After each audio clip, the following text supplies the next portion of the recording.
Assalamualaikum warahmatullahi wabarakatuh. Terima kasih telah berkunjung di channel kami, Family di Jepang. Pada kesempatan hari ini, saya akan berbagi kepada teman-teman semua 3 langkah mudah untuk mendapatkan SIM mobil di Jepang. Oh ya teman-teman, sebelum lanjut, jangan lupa subscribe ya channel kami. Oke, langkah pertama adalah mentranslate SIM Indonesia Anda ke Nihongo atau bahasa Jepang. Pertanyaannya adalah, siapakah yang bisa mentranslate SIM kita? Di Jepang sendiri ada organisasi khusus berikan hak untuk mentranslate SIM foreigner. Contohnya SIM kita adalah SIM Indonesia, maka akan ditranslate oleh Japan Automobile Federation. Oke, teman-teman, caranya adalah dengan mendownload application form JAF pada website di bawah ini. Kemudian setelah diisi lengkap, maka akan dimasukkan ke dalam amplop khusus yang disebut dengan Genkin Kakitome. Kenapa amplop khusus? Karena isi amplop tersebut tidak hanya application form, tetapi juga akan diisi dengan uang sebagai biaya translation sebesar 3.500 yen dan juga diisi fotokopi SIM Indonesia Anda. Dan setelah lengkap akan dikirim melalui Japan Post ke alamat JAF. Proses translasi SIM Indonesia kita ini akan berlangsung kurang lebih 3-7 hari dan akan dikirimkan kembali ke alamat kita, yang mana alamat tersebut sudah dituliskan dalam application form. Oke, langkah kedua adalah membuat janji dengan kantor kepolisian yang mengurusi tentang SIM atau juga dikenal dengan Unten Menkyo Center. Caranya adalah dengan menelpon. Nah, teman-teman yang belum fasih dalam berbahasa Jepang, ada baiknya meminta bantuan kepada teman yang lain yang fasih berbahasa Jepang. Hal ini untuk menghindari kesalahpahaman atau miskomunikasi dengan pihak kepolisian. Biasanya kita akan dijadwalkan 1-2 minggu setelah menelpon. Yang ketiga adalah datang ke kantor Unten Menkyo Center tepat waktu sesuai dengan jadwal yang telah ditentukan sebelumnya. Jangan sampai terlambat ya. Kalau sampai terlambat, bisa saja tidak dilayani oleh kepolisian, ataukah juga bisa menjadi catatan negatif buat kita.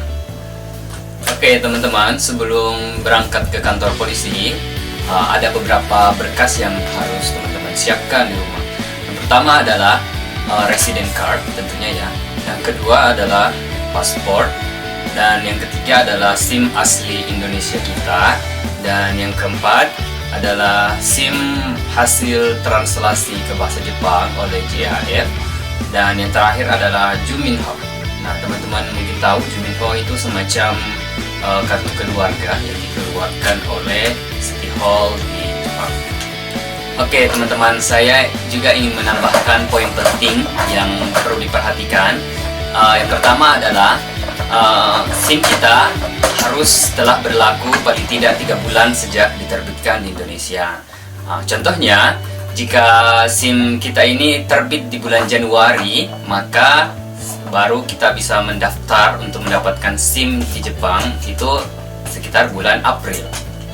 Atau jika SIM teman-teman baru saja diperbaharui dan belum mencapai 3 bulan sejak diterbitkannya, maka teman-teman juga bisa mendaftar di kantor kepolisian sini dengan catatan bahwa teman-teman harus melampirkan riwayat SIM terdahulu untuk membuktikan bahwa teman-teman bukanlah pengendara baru. Oh ya teman-teman, pastikan bahwa nama yang tertera di SIM, resident card, dan paspor itu sama, dan juga nggak boleh buram atau clear. Oke teman-teman, kedatangan pertama kita ke Unten Menkyo Center itu adalah untuk memasukkan berkas. Nah, selain itu sekaligus juga kepolisian di sana akan menanyakan tentang kelengkapan berkas kita. Apa saja yang ditanyakan? Yaitu gimana sih cara mendapatkan SIM di Indonesia? Nah, waktu itu saya jawab aja kurang lebih sama dengan di Jepang. Ya, diawali dengan memasukkan berkas, kemudian tes wawancara, tes tulis, tes kesehatan, dan tes drive.